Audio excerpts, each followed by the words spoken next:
No fue un accidente, ni una falla inesperada, ni un error de cálculo. Lo que ocurrió fue permitido, aceptado en silencio, registrado con palabras cuidadosas, como si el lenguaje mismo supiera que nombrarlo de otra forma lo haría irreversible antes de tiempo. Durante mucho tiempo, nadie habló de ese momento como un inicio, porque no se sintió así.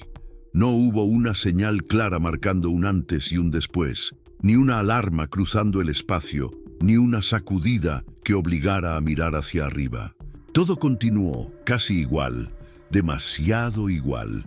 Los registros más antiguos no lo describen como una decisión audaz, ni como un acto de valentía intelectual. Lo mencionan apenas. Una línea discreta, una anotación técnica rodeada de márgenes amplios, como si el vacío alrededor del texto fuera más importante que la frase en sí. Se autorizó el procedimiento. Nada más. No explican quién lo autorizó exactamente. No detallan cuántos estuvieron presentes.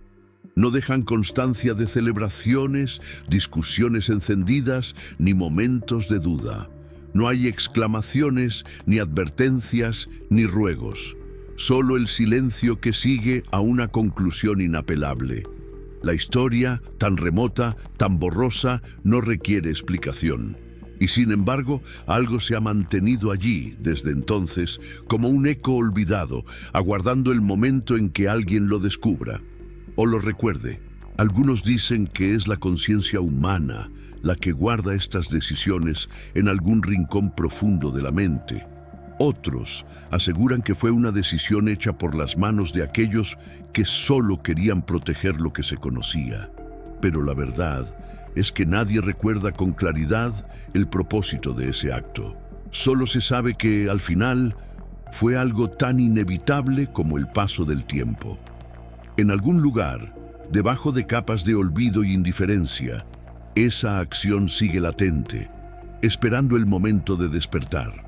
Y cuando lo haga, no habrá retorno. No fue un accidente, fue permitido, aceptado en silencio y guardado en las sombras del olvido, donde nada se borra, nada desaparece, solo se aguarda el momento en que deba ser revelado. Antes de que aquella autorización existiera, antes incluso de que alguien pensara en formular la pregunta correcta, el universo funcionaba bajo un equilibrio que no necesitaba ser explicado. No era perfecto, ni benevolente, ni justo, pero era estable, y esa estabilidad bastaba. Las leyes eran respetadas no por temor, sino por comprensión silenciosa. Los límites no se imponían con fuerza, sino que se aceptaban como parte natural de la estructura de las cosas. El conocimiento avanzaba despacio, como quien camina sobre un terreno que conoce, midiendo cada paso, consciente de que no todo lo que puede descubrirse debe ser tocado. Existía una noción compartida, difícil de traducir en palabras, de que el universo no era un problema a resolver, sino un sistema a observar. Las civilizaciones crecían dentro de ese marco, aprendiendo a leer señales sutiles, a interpretar patrones estables, a convivir con lo desconocido sin la necesidad urgente de dominarlo. La curiosidad estaba presente, siempre lo estuvo. Pero era una curiosidad contenida, moderada por la certeza de que algunas preguntas, una vez formuladas, no podían ser retiradas. No había prisa. El tiempo era amplio. Las generaciones se sucedían con la confianza de que el mañana se parecería, en esencia, al hoy. Incluso los fenómenos más extremos eran comprendidos como excepciones dentro de un orden mayor, no como fallas que exigieran corrección. Nada parecía incompleto, nada parecía urgir. Los registros de ese periodo hablan de una calma profunda, no una calma pasiva, sino una calma consciente, nacida de la aceptación de que el universo no ofrecía garantías, pero sí coherencia. Y esa coherencia era suficiente para sostener la existencia. Nadie sentía que algo faltara. Nadie sospechaba que aquel equilibrio, tan silencioso y tan firme, no estaba diseñado para soportar una decisión específica, una sola, formulada mucho después, cuando la paciencia comenzó a confundirse con estancamiento y el respeto por los límites empezó a verse lentamente como una forma de renuncia. La primera señal no fue clara ni inmediata y por eso mismo resultó fácil de ignorar. No apareció como una anomalía evidente ni como una ruptura visible del orden establecido, sino como una ligera incomodidad intelectual, una sensación persistente de que ciertos patrones ya no encajaban con la elegancia acostumbrada. Pequeñas discrepancias comenzaron a surgir en registros que durante eras habían sido consistentes. Variaciones mínimas en secuencias que siempre se habían repetido con precisión absoluta. Desajustes tan sutiles que podían atribuirse al error humano o a la imperfección de los instrumentos. Nadie habló de peligro, nadie pensó en una amenaza. Lo que surgió fue una pregunta silenciosa, casi involuntaria, formulada más como una curiosidad técnica que como una advertencia. ¿Por qué ahora? Las simulaciones seguían funcionando, las predicciones continuaban siendo útiles, pero algo en los márgenes no coincidía del todo. Era como observar una imagen conocida durante demasiado tiempo y notar, de pronto, que una de sus líneas nunca había estado allí. Algunos propusieron explicaciones sencillas, ajustes menores, reinterpretaciones de datos antiguos bajo nuevas perspectivas. Otros sugirieron que el universo, en su escala inmensa, siempre había albergado irregularidades y que solo ahora se estaban volviendo visibles gracias al avance del conocimiento. La inquietud no generó alarma, sino conversación. Debates tranquilos, informes cautelosos, notas al pie que se acumulaban sin alterar el cuerpo principal de los registros. Sin embargo, con el paso del tiempo, esa incomodidad dejó de ser esporádica y comenzó a adquirir una forma más definida, como si múltiples observaciones aisladas empezaran a alinearse sin proponérselo. No era aún un problema, pero ya no podía ser descartada como coincidencia. Había una sensación compartida, difícil de expresar sin parecer exagerado, de que el equilibrio anterior seguía intacto solo en apariencia, como una superficie calma que oculta una corriente distinta debajo. Nadie hablaba de cruzar límites, nadie sugería intervenir, pero la idea, aún embrionaria, comenzó a tomar forma en silencio. Si algo estaba cambiando, tal vez podía ser comprendido, medido, contenido. Y con esa idea, todavía vaga e inofensiva, nació la inquietud que más tarde sería recordada no como el inicio del colapso, sino como el momento exacto en que la certeza absoluta dejó de existir. Fue en este momento que la cuestión dejó de ser teórica y se convirtió en una posibilidad concreta. Nadie esperaba que la decisión llegara tan pronto, pero cuando se presentó no hubo forma de evitarla. No hubo un consejo de sabios ni una asamblea que decidiera el curso a seguir. Tampoco hubo un líder que, con gestos grandiosos, trazara el destino de la civilización. Fue más bien una formulación técnica, un ajuste de variables aparentemente inofensivo en una maquinaria demasiado compleja para comprenderse completamente. Un punto en el tiempo donde la duda se convirtió en acción. De alguna manera, algo se activó, algo que estaba diseñado para permanecer en reposo, enterrado bajo capas de datos y teorías olvidadas. Una máquina, un sistema que solo se había dejado entrever en las sombras de los cálculos, comenzó a cobrar vida, aunque solo de forma parcial. Nadie estaba realmente preparado para las consecuencias de esa activación. No se trataba de un evento cataclísmico, sino de algo mucho más insidioso, una intrusión en la esencia misma de lo que se consideraba seguro, una modificación sin un motivo claro más allá de su posibilidad. Los primeros intentos de control fueron tan inofensivos como esperaban y por un breve momento muchos pensaron que nada había cambiado realmente. El sistema parecía funcionar como antes, pero algo más había cruzado el umbral, una frontera invisible que ya no podía deshacerse. Se había permitido que el conocimiento y la acción avanzaran más allá de los límites establecidos, y aunque la decisión estaba tomada, no era clara en su totalidad. Ningún archivo la registró como un evento histórico importante, pero aquellos que estaban allí lo sabían. En ese preciso instante, el universo de la civilización había comenzado a cambiar, aunque nadie lo reconociera aún. Era el primer paso hacia lo desconocido, hacia un futuro que se había abierto sin previo aviso, sin saber si al final se encontraría el regreso. Después de que la decisión fue tomada, la máquina comenzó a moverse, pero no de la manera que se esperaba. No hubo una explosión de actividad ni un cambio inmediato en las condiciones del universo. En lugar de eso, una calma inexplicable se asentó sobre el sistema. Durante días, semanas, quizás meses, la percepción era que todo seguía igual. Las estrellas seguían brillando, los planetas giraban en sus órbitas, los hombres y mujeres continuaban con sus tareas diarias, ajenos al hecho de que algo había comenzado a activarse. Esta calma fue engañosa. Nadie sospechaba que se trataba de la quietud antes de la tormenta. La decisión, en apariencia inofensiva, parecía haber quedado atrás. Los registros, los cálculos, las observaciones más minuciosas no mostraban ninguna desviación significativa. Se había tocado algo, se había despertado algo, pero en ese primer momento no parecía haber un impacto directo.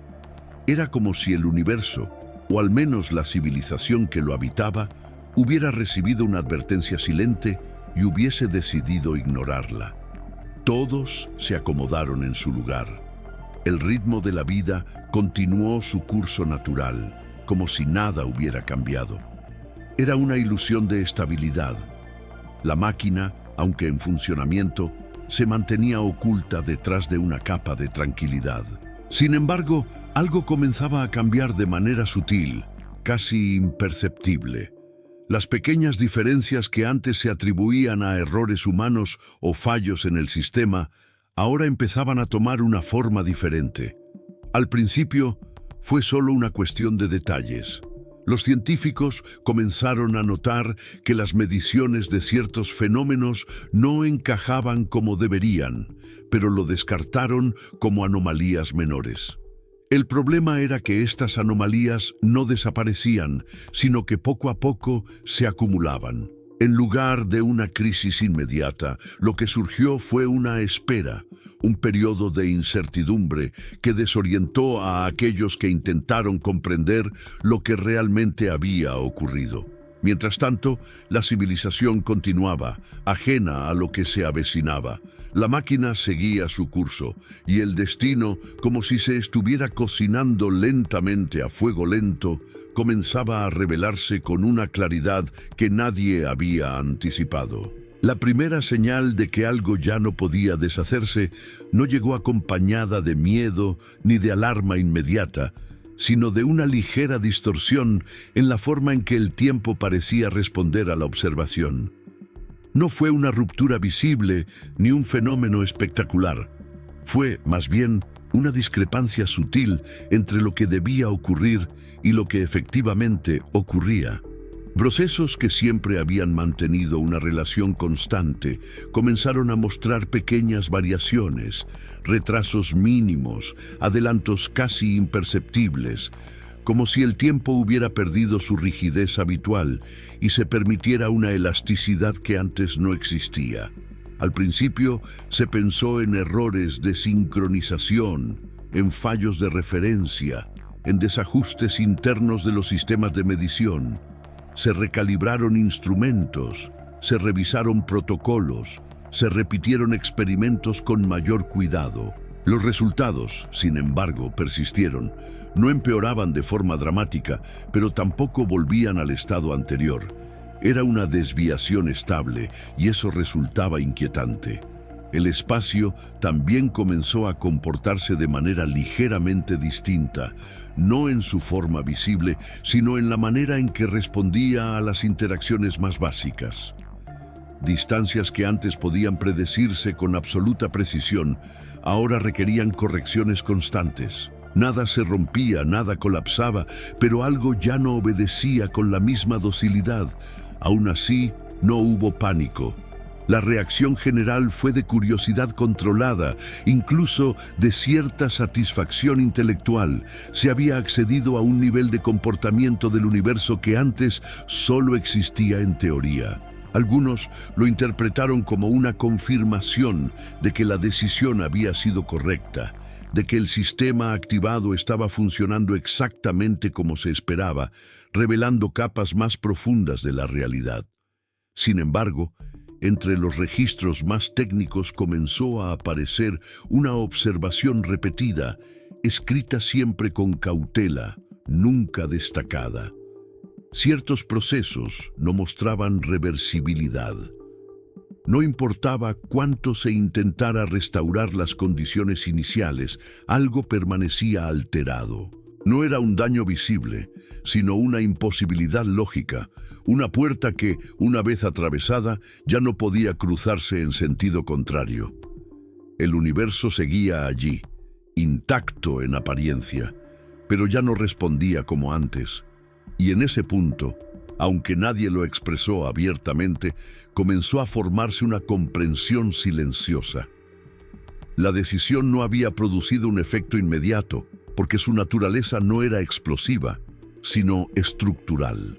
Lo que se había modificado no era un evento aislado, sino la forma misma en que los eventos podían desarrollarse a partir de ese momento. Sin ruido, sin advertencia clara, se había cruzado el primer umbral real, aquel después del cual cualquier intento de regresar solo confirmaría una verdad incómoda. No todo lo que puede activarse puede ser desactivado. Una vez que la irreversibilidad comenzó a insinuarse en los registros, la respuesta no fue el pánico, sino la acción metódica. Se asumió, casi de forma automática, que cualquier sistema, por más complejo que fuera, debía admitir algún grado de contención.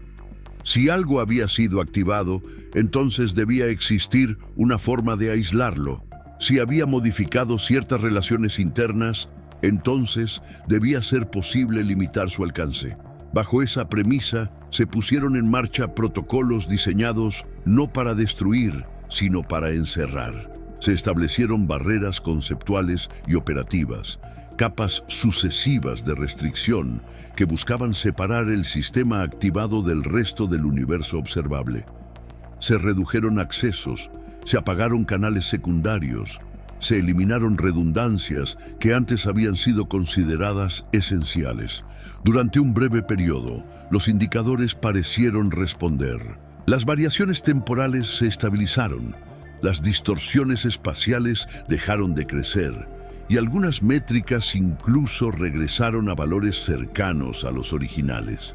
Esa aparente recuperación fue interpretada como una confirmación de que el control era posible, de que la decisión, aunque arriesgada, seguía estando bajo dominio humano. Los informes comenzaron a reflejar un tono más confiado, y las advertencias iniciales se suavizaron hasta convertirse en notas técnicas de seguimiento. Sin embargo, lo que no se percibió de inmediato fue que el sistema no estaba siendo contenido, sino adaptándose. Cada restricción impuesta generaba una respuesta interna que no violaba las nuevas limitaciones, pero tampoco restauraba el estado previo. Era como intentar detener una corriente desviándola. El agua dejaba de fluir por un punto, pero encontraba otro camino con la misma inevitabilidad.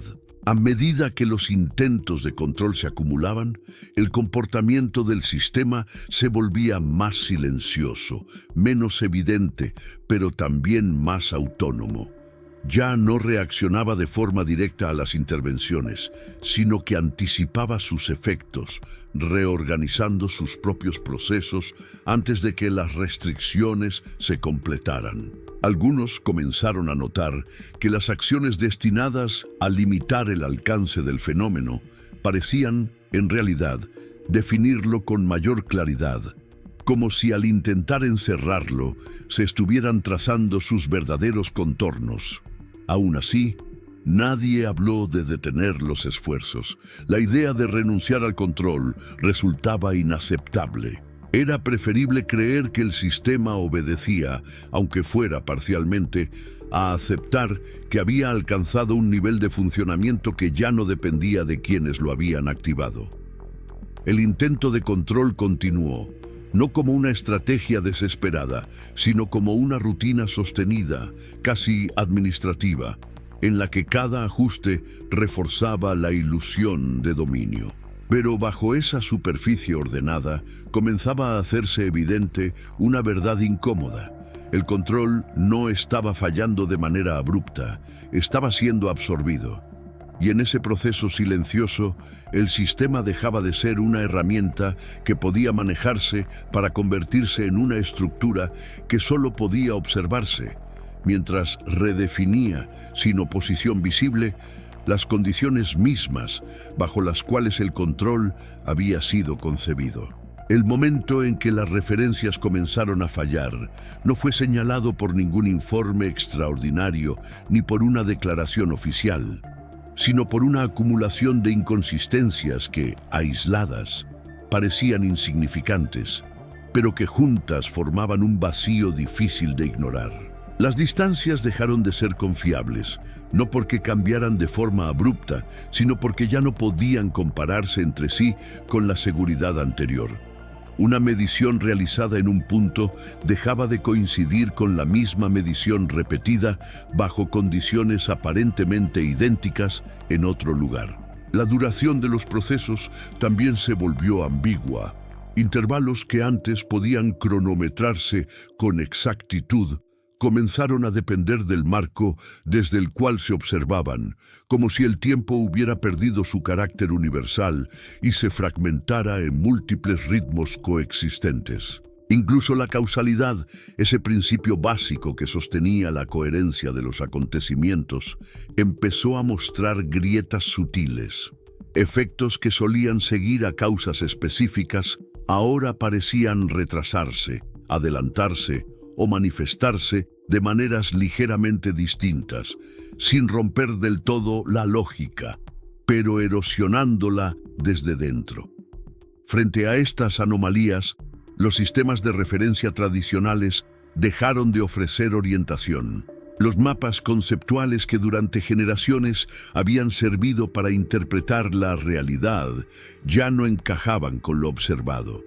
Se intentó redefinirlos, ajustar escalas, introducir nuevas variables, pero cada corrección parecía válida solo durante un breve periodo, antes de volverse obsoleta. El narrador de los registros, que hasta entonces había mantenido un tono analítico y seguro, comenzó a adoptar una distancia distinta, casi resignada, limitándose a describir lo que ocurría sin intentar integrarlo en un marco explicativo estable. No se trataba de ignorancia, sino de una comprensión tácita de que el sistema había dejado de responder a los lenguajes conocidos. La pérdida de referencias no generó caos inmediato, sino una calma extraña, similar a la que se experimenta cuando se acepta que ya no existe un punto fijo desde el cual orientarse. Las decisiones continuaron tomándose, pero cada vez con menos convicción, apoyadas en modelos que funcionaban solo de manera local y temporal. Nadie podía afirmar con certeza si una corrección aplicada en un sector tendría el mismo efecto en otro, ni si una solución válida hoy seguiría siéndolo al día siguiente. El universo no se había vuelto incomprensible, pero sí profundamente relativo a la posición, al momento y al observador. En ese estado, la civilización siguió avanzando, no guiada por certezas, sino por una inercia heredada de tiempos más estables, mientras las referencias que alguna vez habían definido lo real se disolvían lentamente, sin ruido, sin ruptura visible, dejando atrás un espacio donde orientarse ya no era una cuestión de conocimiento, sino de adaptación constante. Fue en ese contexto de referencias inestables cuando surgió la interpretación que, más tarde, sería reconocida como el punto de no retorno conceptual. Ante la imposibilidad de sostener un marco único y coherente, se optó por una lectura que privilegiaba la funcionalidad inmediata sobre la comprensión profunda. Se asumió que el sistema activado no estaba alterando la estructura del universo, sino revelando un comportamiento que siempre había estado allí, oculto por limitaciones de observación anteriores. Bajo esa premisa, las anomalías dejaron de verse como advertencias y comenzaron a tratarse como ajustes naturales a un nuevo nivel de complejidad.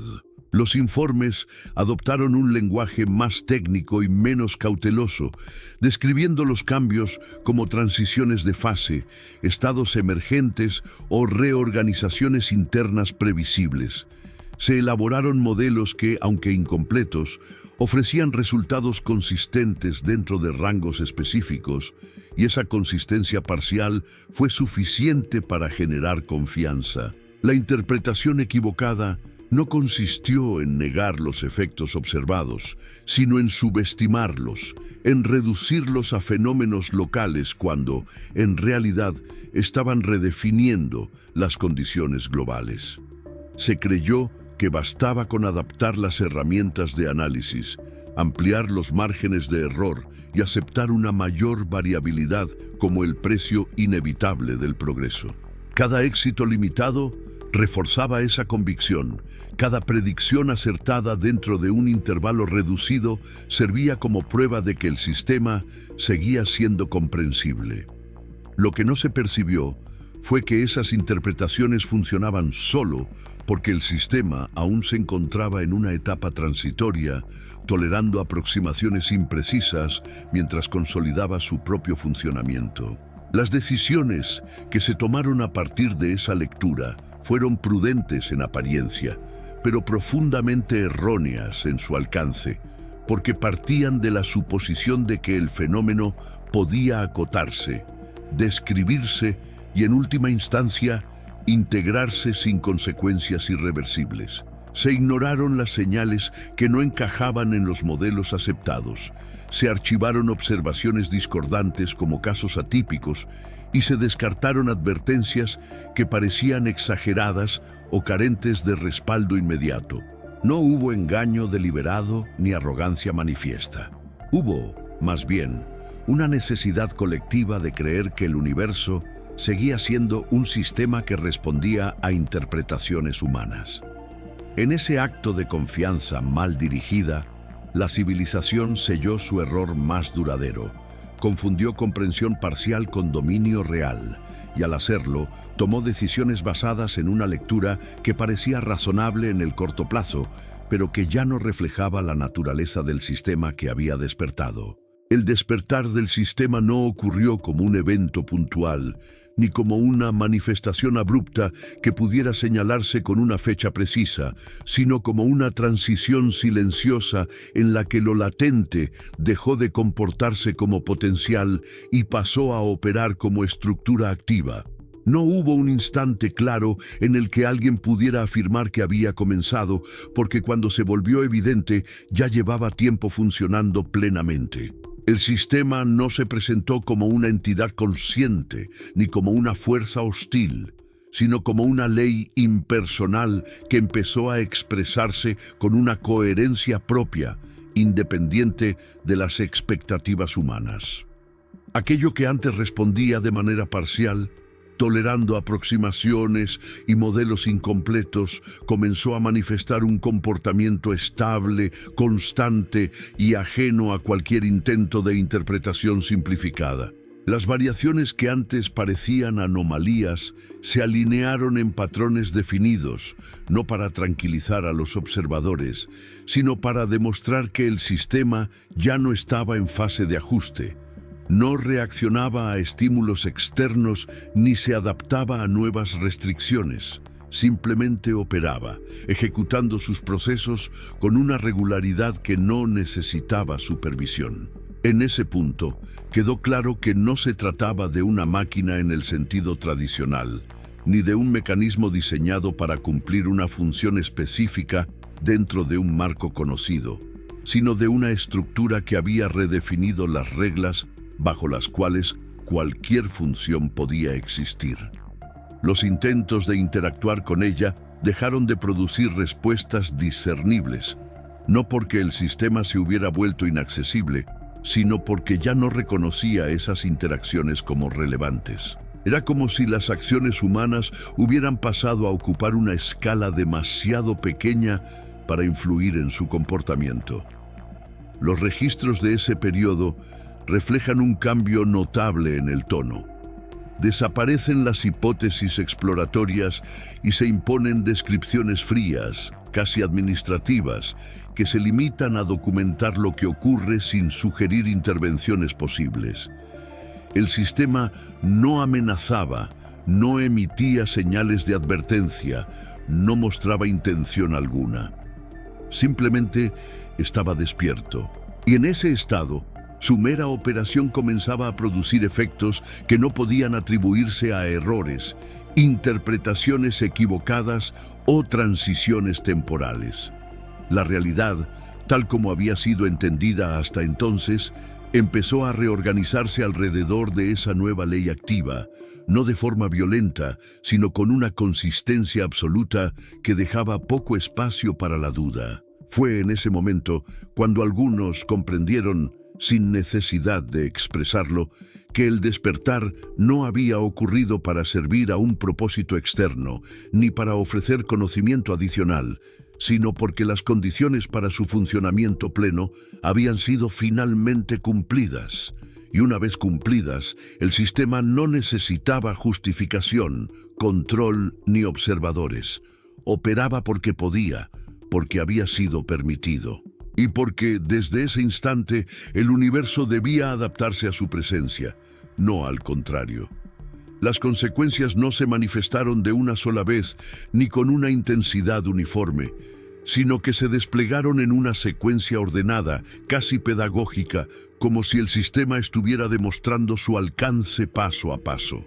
Al principio, los efectos fueron estrictamente locales, confinados a regiones donde la actividad del sistema podía medirse con mayor claridad.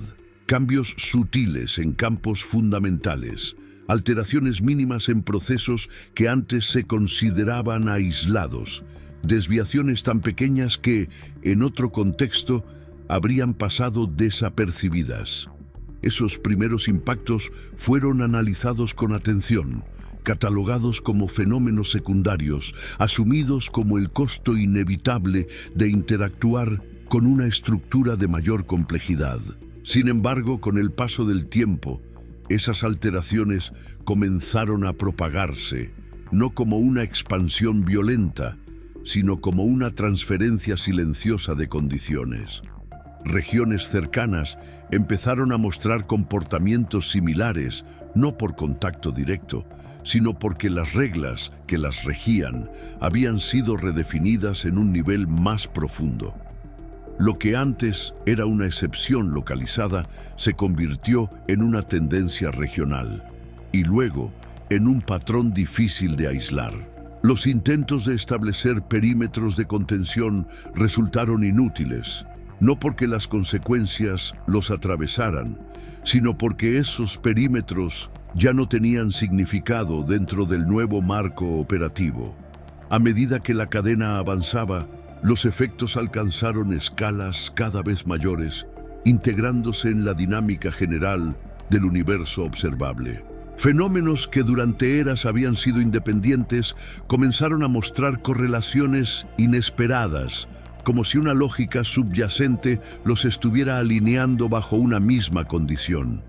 No hubo colapso inmediato ni destrucción visible.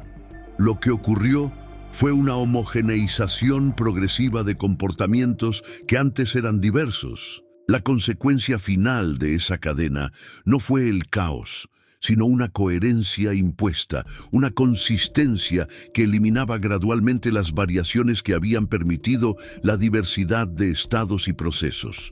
Los registros de este periodo adoptan un tono aún más distante, limitándose a enumerar cambios sin intentar jerarquizarlos, conscientes de que ya no existía un punto de referencia desde el cual evaluar su gravedad. La cadena no se aceleraba ni se detenía. Avanzaba a un ritmo constante, indiferente a la observación y a la interpretación. Para cuando se reconoció su alcance universal, ya no era posible señalar un origen específico ni un límite claro. La consecuencia en cadena no era un efecto secundario del sistema, sino su forma natural de operar. Una reconfiguración gradual y total de las condiciones de existencia, en la que cada etapa preparaba la siguiente sin necesidad de intervención externa. Y en esa progresión silenciosa, la civilización comprendió que no estaba presenciando una crisis pasajera, sino la instauración de un estado permanente, uno que no distinguía entre lo cercano y lo distante, lo local y lo global, porque todo había pasado a formar parte de la misma secuencia inevitable. Cuando finalmente se aceptó que la consecuencia en cadena había alcanzado una escala irreversible, surgió la última decisión, no como un acto de esperanza, sino como una respuesta tardía a una comprensión que ya no podía ignorarse. No se trató de salvar lo que existía, porque para entonces era evidente que ninguna intervención podía restaurar las condiciones anteriores, sino de intentar preservar algo, cualquier cosa, que pudiera sobrevivir a la reconfiguración en curso. Se plantearon medidas extremas, no con dramatismo, sino con una sobriedad casi ritual: sacrificar regiones completas del sistema, desconectar estructuras enteras de observación, borrar registros acumulados durante eras, para evitar que el conocimiento mismo siguiera alimentando procesos que ya no podían controlarse. Cada propuesta era evaluada no por su eficacia absoluta, sino por su capacidad de reducir daños colaterales que ya se consideraban inevitables. El último intento de revertir no buscaba detener el sistema, porque esa posibilidad había sido descartada en silencio. Buscaba, más bien, interrumpir la relación entre la civilización y aquello que había despertado. Se aislaron archivos, se sellaron accesos, se destruyeron vínculos que alguna vez habían sido celebrados como avances fundamentales. El acto más significativo no fue técnico, sino simbólico. La decisión de dejar de observar, de aceptar que mirar ya no ofrecía comprensión ni control, solo confirmación de la pérdida. Aún así, incluso estas acciones extremas produjeron resultados limitados. Los cambios ya integrados en la estructura del universo no respondían a la ausencia de supervisión ni a la eliminación de registros. Continuaban desarrollándose con la misma coherencia impersonal. Algunos indicadores mostraron una desaceleración temporal, una aparente disminución en la tasa de transformación, pero esa ilusión se disipó rápidamente al comprenderse que no se trataba de una reversión, sino de una redistribución de procesos. El sistema no necesitaba interacción constante para operar, ni dependía del conocimiento que lo había activado para mantener su funcionamiento. El último intento de revertir, documentado con un lenguaje sorprendentemente sobrio, concluye sin declaraciones finales ni conclusiones explícitas. No hay afirmaciones de fracaso ni reconocimientos formales de error. Solo una serie de acciones descritas con precisión, seguidas por un silencio prolongado en los registros. Ese silencio no indica ausencia de actividad, sino la aceptación definitiva de que el momento de intervenir había pasado. Lo que quedaba por hacer ya no pertenecía al ámbito de la decisión, sino al de la consecuencia. Y en esa aceptación tardía, la civilización cerró el último capítulo en el que aún creía posible influir en el curso de lo que había sido permitido. El colapso no llegó acompañado de explosiones, ni de señales visibles de destrucción, ni de un momento preciso que pudiera señalarse como el final. Ocurrió de manera gradual, casi respetuosa, como si el universo hubiera decidido no interrumpirse a sí mismo mientras dejaba atrás su forma anterior. Los procesos continuaron funcionando, las estructuras permanecieron en su lugar y las dinámicas aparentes siguieron desarrollándose con una normalidad inquietante. Sin embargo, aquello que sostenía la coherencia interna de todo comenzó a desvanecerse sin ruido. No se trató de la desaparición de objetos, energías o entidades, sino de la pérdida de las relaciones que les otorgaban significado. Sistemas que antes interactuaban de manera predecible siguieron existiendo, pero ya no respondían entre sí de la misma forma. La continuidad se volvió fragmentaria y aunque nada parecía roto, todo se sentía incompleto. Las transiciones entre estados dejaron de ser suaves y comenzaron a manifestarse como interrupciones imperceptibles, saltos mínimos que solo podían detectarse al comparar registros extensos en el tiempo. No hubo un instante de alarma colectiva, porque no existía un punto claro que justificara el miedo. La civilización no cayó de golpe, simplemente dejó de funcionar como una totalidad coherente. Las decisiones se volvieron locales, desconectadas, incapaces de producir efectos consistentes más allá de su ámbito inmediato. El colapso silencioso no destruyó estructuras físicas de inmediato, pero erosionó lentamente la posibilidad de coordinación, de previsión y de propósito compartido. Las narrativas que antes ofrecían sentido comenzaron a fallar, no porque fueran refutadas, sino porque ya no podían aplicarse a una realidad que había cambiado en su base. Los registros de este periodo muestran una disminución progresiva en la complejidad de las observaciones, como si describir más allá de lo inmediato se hubiera vuelto innecesario o imposible. No hay relatos de resistencia ni intentos finales de salvación. Solo una aceptación implícita de que la forma anterior de existir había dejado de ser viable. El colapso ocurrió sin testigos conscientes de su magnitud, porque comprenderlo requería una perspectiva que ya no estaba disponible. Todo siguió allí, visible, accesible, aparentemente intacto, pero la estructura que permitía que esas partes formaran un conjunto había desaparecido. Y en ese estado, sin un final dramático ni un inicio claro de algo nuevo, la civilización cruzó el umbral definitivo, no hacia la destrucción inmediata, sino hacia una continuidad empobrecida, donde existir ya no significaba lo mismo que antes, y donde el silencio se convirtió en la única señal confiable de que el colapso había sido completo. Mucho tiempo después, cuando ya no era posible hablar de un antes con claridad, lo único que permanecía eran vestigios dispersos, fragmentos de una realidad que había perdido su continuidad original. No se trataba de ruinas evidentes ni de restos monumentales que indicaran una catástrofe pasada, sino de señales débiles, casi tímidas, que solo podían ser reconocidas por quienes sabían exactamente qué buscar. Estructuras que seguían en pie, pero cuya función ya no podía determinarse. Registros incompletos que describían procesos sin contexto. Ecos de decisiones cuyo significado se había diluido con el paso del tiempo. Lo que quedó no formaba un conjunto coherente. Eran piezas aisladas de un sistema que alguna vez había sido íntegro, ahora suspendidas en un estado de permanencia ambigua.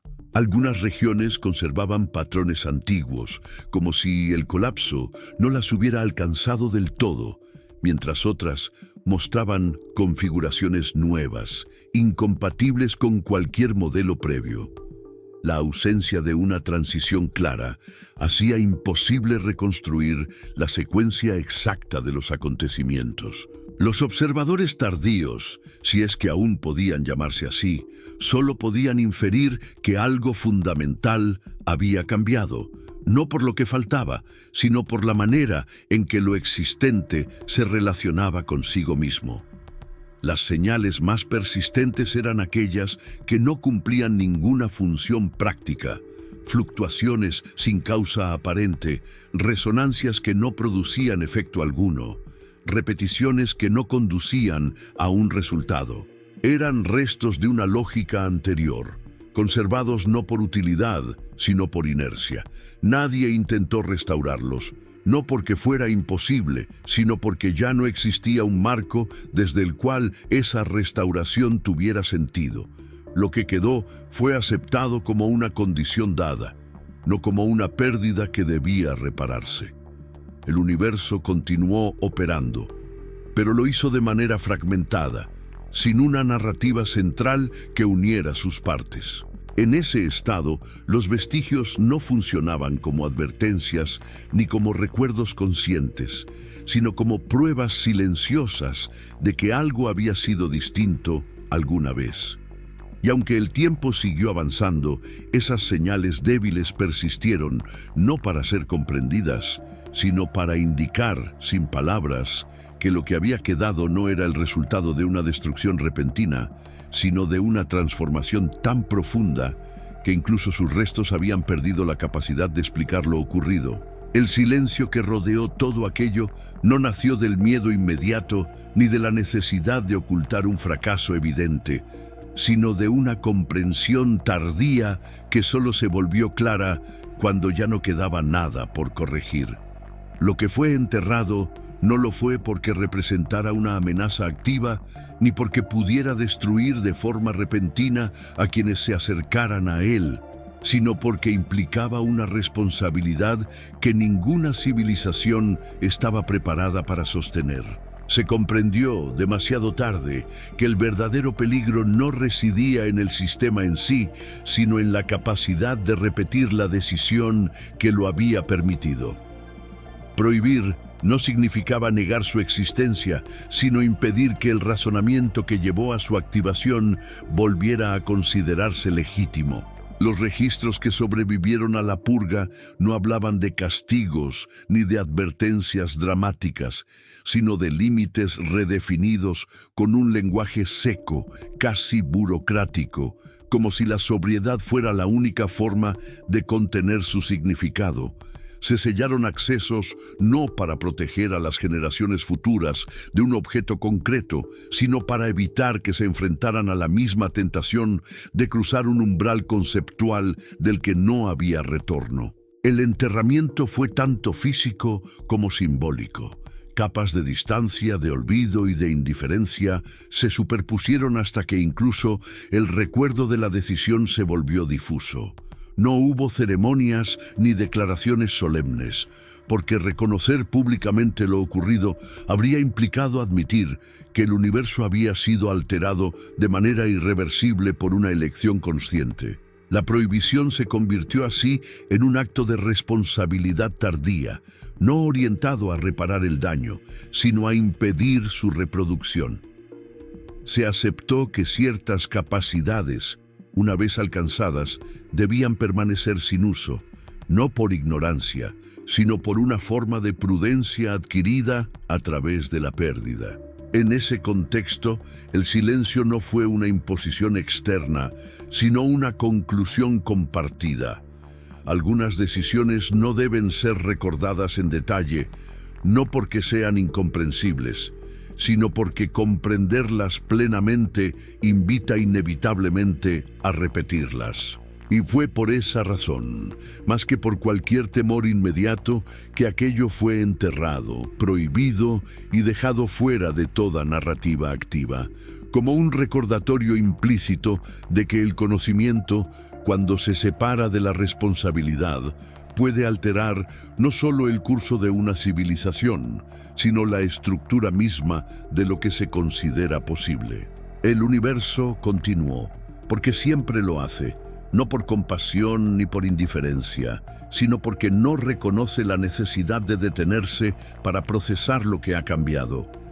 Las estrellas siguieron su curso, las estructuras persistieron en nuevas configuraciones y los procesos restantes se acomodaron dentro de un orden distinto, uno que ya no guardaba memoria funcional de lo que había sido antes. No hubo un momento final que pudiera señalarse como conclusión, ni una línea clara que separara el final de una era del comienzo de otra.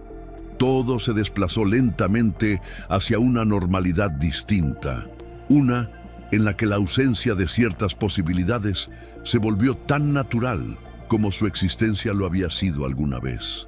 Lo ocurrido no dejó una cicatriz visible en el tejido del cosmos, porque no fue una herida, sino una redefinición silenciosa de sus límites. Aquello que se perdió no fue destruido, simplemente dejó de ser compatible con la nueva estructura que había emergido. Con el paso del tiempo, incluso el recuerdo de la decisión se volvió tenue, no por censura activa, sino porque ya no había un contexto en el cual pudiera comprenderse plenamente. Las preguntas que alguna vez la rodearon dejaron de formularse, no porque hubieran sido respondidas, sino porque habían dejado de tener sentido. El universo no ofreció explicaciones ni juicios, continuó operando bajo las condiciones que ahora le eran propias, integrando la consecuencia como si siempre hubiera estado allí. Para quienes existieron después, si es que existieron, no hubo tragedia ni advertencia, solo un estado de las cosas que parecía tan natural como cualquier otro. Y sin embargo, en esa continuidad aparentemente intacta, algo había cambiado de forma definitiva. No en la superficie, no en lo visible, sino en la profundidad misma de lo posible. El universo siguió adelante, pero ya no volvió a ser el mismo, porque una vez que ciertos límites son cruzados, incluso si se los entierra y se los prohíbe, su ausencia redefine para siempre el espacio en el que todo lo demás debe existir. Y así, sin cierre dramático ni revelación final, la historia se disolvió en el flujo constante del tiempo, no como una advertencia explícita, sino como una condición silenciosa que acompañaría, desde entonces, cada instante que siguiera ocurriendo.